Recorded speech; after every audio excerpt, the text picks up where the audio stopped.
I know the bread and butter. And so everybody else is like just trying to get them to understand, just fit in.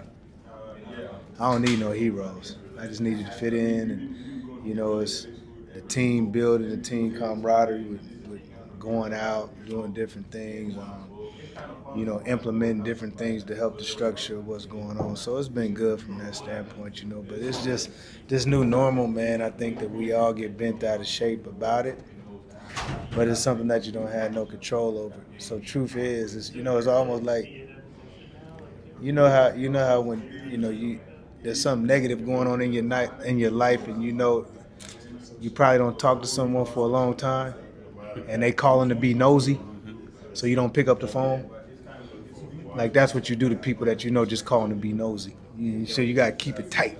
You know what I mean? To keep the main thing the main thing. You know what I mean? So that's kind of that's what I associate with today with, But I think this group is equipped more than any that I've had at Tech for the change that has occurred. And when you surround yourself with the coaching staff that you have and being in a room with the people that you have, just what you can say about when you keep that circle tight and keep the main thing, how they challenge you and how they've helped you to grow.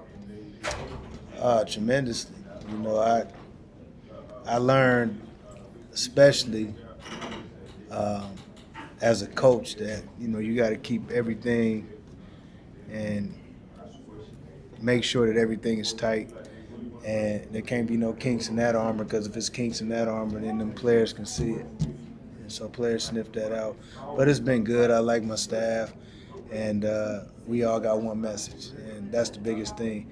With each kid, got to be one message. You got a collective message to the team, but with each kid in terms of their game and what you bring to the table and how you're going to help our team, it has to be one message. And it can't be any mixed signals, and we do a good job of that. Coach, you talk about a team and that message. How has the cohesiveness been with the team so far? It's been good. Sometimes you don't see it on the floor, but I would be more concerned if I didn't see it off the floor. So now it's just trying to get them to understand I don't need anybody to try and be the hero. Again, it's knowing the assignment, and I think that up to this point, to be honest with you, we've been practicing. I think we've probably had about 9 practices now. The way I coach is probably a little bit different than everybody. I don't come in with preconceived notions, even if I know a guy has limitations. What I do is I let the evidence tell on itself. So when I say the evidence now, it becomes what's the level of the crime. So based on the level of the crime is the string that you have, because everybody started the same string, and it's as long as this room. And you put on film, which is the evidence of how short that string gets. And so that's just kind of how I play it. And we're at that point. So it's about to happen, but I got evidence. So you can't complain about that when there's evidence to support what it's going to look like for you. I never played this much pickup with my team ever. And this summer we play like almost every week, back-to-back days sometimes, which was really impactful when we started ramping up practice. Coach mentioned you guys have had to work, not had to work pretty hard, but you have been working pretty hard off the court this season to kind of bring everybody together with all the new pieces and everything. What's that been like? What's some of the stuff you guys are doing off the court to kind of get together as a team? Yeah, pretty typical normal stuff, top golf and things like that. But now, all of us stay in the same living area. Right.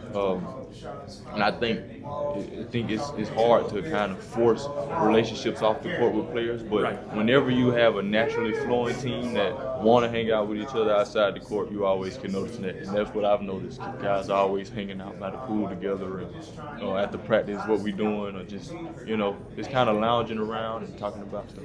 So in this new era with the portal and everything like that, coaches obviously are under a lot more restrictions than players when it comes to communications with players on other teams, or that might or might not be in the portal yet.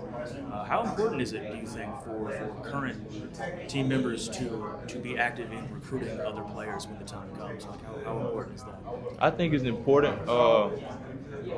I think it's important because I think, like you just said, the portal can be a tool. You hear the negatives of it, you hear the positives of it.